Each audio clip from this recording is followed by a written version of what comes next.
Hey everybody, JC here with another TNI toy review in association with MarvelousNews.com, your #1 news source for everything Marvel.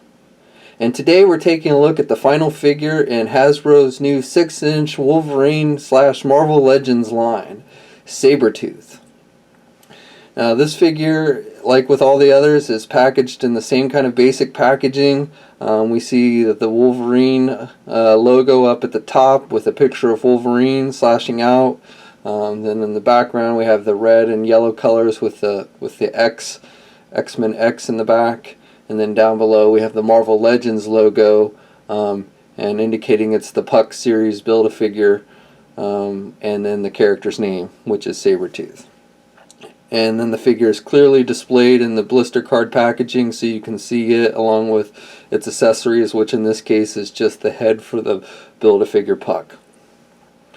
Then on the back we have a picture of the actual action figure, along with a little bio for Sabretooth. Sabretooth, a legacy in Weapon X. Regenerative powers, ferocious strength. The Wolverine has met his match. And then there's a picture, a comic book type picture of the character. Again, I'm not sure who's drawing the images for the packaging in this line. And then below, again, the Build-A-Figure Puck, along with the other figures in the wave, including Cyclops, Wolverine, and again, we're teased with Rogue, even though that's the swap figure with Emma Frost that is currently on hold. So you actually will be getting Emma Frost in this line, not Rogue. Okay, so let's get the figure open and take a look at what's inside. Okay, so here's a look at the figure outside of the packaging along with everything else that's included. In particular, the head for the Puck figure, the Build-A-Figure Puck, and then the instruction sheet for that figure, along with the Tales of Puck that's included with this one, which focuses on Psylocke. Basically tells you to go pick up the first issue of Uncanny X-Force, which also stars Puck, if you want to find out more about the character. If the figure itself is looking familiar to you, that's because this is the same buck that Hasbro used for their Marvel Legends Hyperion figure, which has basically become the standard buck that they use for their larger scale characters. You'll notice that on the back of the figure there's 2 holes, which is for Hyperion's cape. Obviously there's no point for it on the Sabretooth, unless of course you want to give him a nice cape or something. But basically Hasbro reused this buck, which I think is a good choice. Sabretooth is a larger character and he fits in well with the other figures in this line, as well as other Marvel Legend figures. The figure stands just about 7 inches, maybe a hair taller. You'll see here with the Wolverine figure in this wave, Wolverine's a bit shorter, but Wolverine is a shorter character, so that is accurate. Here he is with the old Toy Biz Sabretooth figure, which you'll see was taller, but truth is I feel that the old Sabretooth was actually a little too tall and big, making it a little out of scale with other figures. Here he is with the old Toy Biz Age of Apocalypse Sabretooth, which is actually smaller than this figure. And then here he is. I don't know if you've been reading current issues with Sabretooth. He's been appearing most recently in the all-new X-Men comic, hanging out with Mystique. So here's a look at the old Toy Biz Mystique figure. And again, I think you see a good size comparison. Mystique's a little bit shorter than he is, which I think is comic book accurate. And then here he is with the old Toy Biz Iron Fist. Ugh. little Marvel bit of tidbit information. Even though Sabretooth is basically Wolverine's arch nemesis, Sabretooth actually first appeared in an old issue of Iron Fist. So overall, there's nice detailing on this figure. I think they did a good job with the head sculpt. Originally, I wasn't too keen on it when I first saw this figure at Toy Biz, but it's actually grown on me. There's a nice shading on the hair. You can see the red outlines around his mouth and eyes. It's kind of like a bloodshot look. The eyes themselves are painted with a metallic type silver, which stands out nicely. And then you can see his claw or his fangs pretty nicely on the face. So I think the head is very nice and detailed. Then the rest of the costume is basically, or the rest of the figure is basically just browns and dark yellows. Not a lot of shading or any details like that. I will note on my figure, there's a paint blemish on the foot. You can see this dark brown splotch.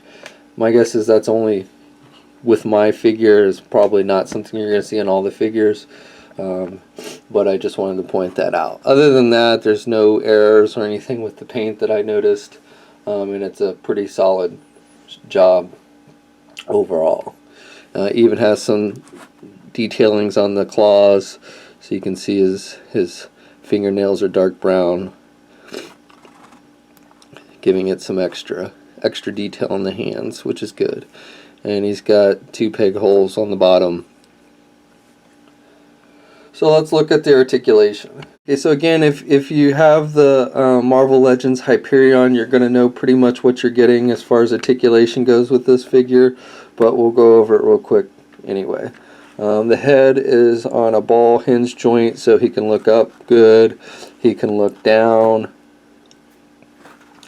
left and right with no problem. He's got ball hinge joints on the shoulders. Good rotation there. He's got the swivel bicep. He's got double hinged elbows. And then he's got the hinged swivel wrists. Both hands are molded in a way where it looks like he's holding out his claws, basically.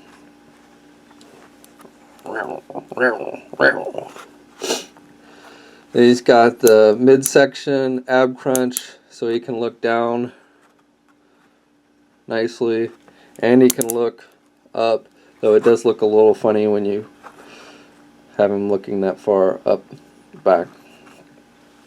He's got the swivel hinges, or swivel waist, and then the hinge ball joints at the legs. Now the way the butt's sculpted, he can't put his leg back at all, but he can put it forward, and he can put them outwards pretty decently. And he's got the swivel thigh, double hinged knees, swivel calf, and then he's got the hinged ankle pivots. So, as I said, all in all, he's got a good range of motion. You can get him in a lot of good fight poses, fighting with Wolverine. Good solid figure. Now just real quick, we'll take a look at the Build-A-Piece figure.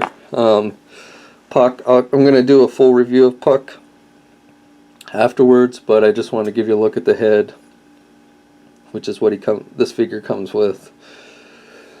And then it just pops on, and there you go.